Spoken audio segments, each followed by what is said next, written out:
Quand Cristiano Ronaldo a signé à Al Nassr en janvier 2023, beaucoup ont cru que ce serait un simple coup de con, un joueur en fin de carrière, un dernier gros contrat et puis basta.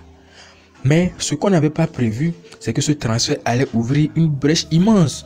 Aujourd'hui, la Saudi Pro League n'achète plus seulement les stars vieillissantes, elle achète la crédibilité. Et derrière Cristiano Ronaldo, c'est tout le système du football européen qui vacille. Savez-vous pourquoi l'Arabie Saoudite a choisi CR7? Bien sûr, pour son talent, pour ce qu'il représente pour le football, mais surtout pour son image commerciale.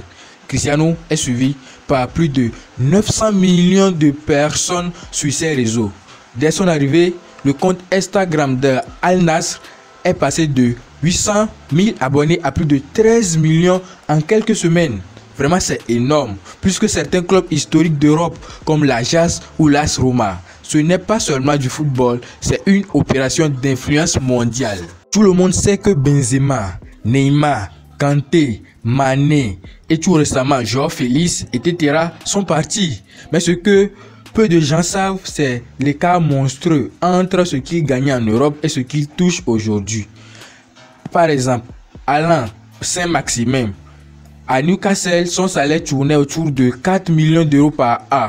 En Arabie Saoudite, à Al Ahly, il passe à environ 15 millions par an, presque 4 fois plus, et son impôt, zéro. Dans son interview, il dit clairement qu'on m'a proposé un contrat que personne ne peut refuser. Neymar lui touchait environ 160 millions par an.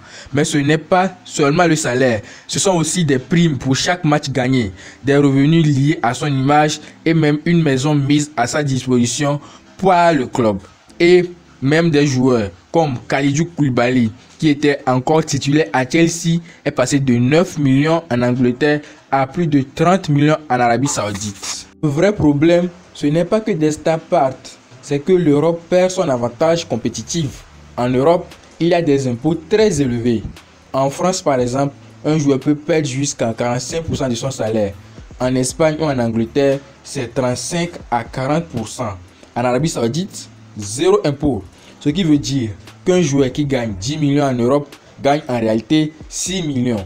En Arabie, 10 millions, c'est 10 millions net.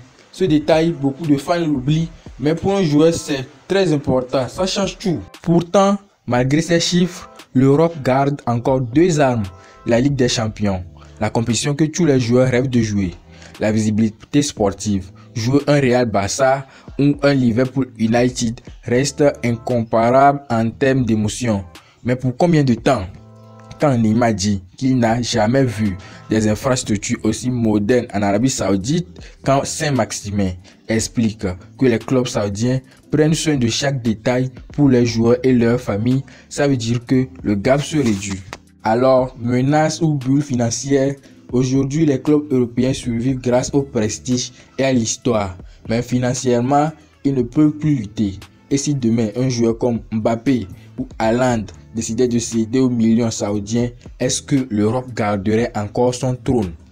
Et vous, pensez-vous que l'Europe est en danger face à la Saudi Pro League? Dites-le moi en commentaire et abonnez-vous pour des prochaines analyses. Ok, peace.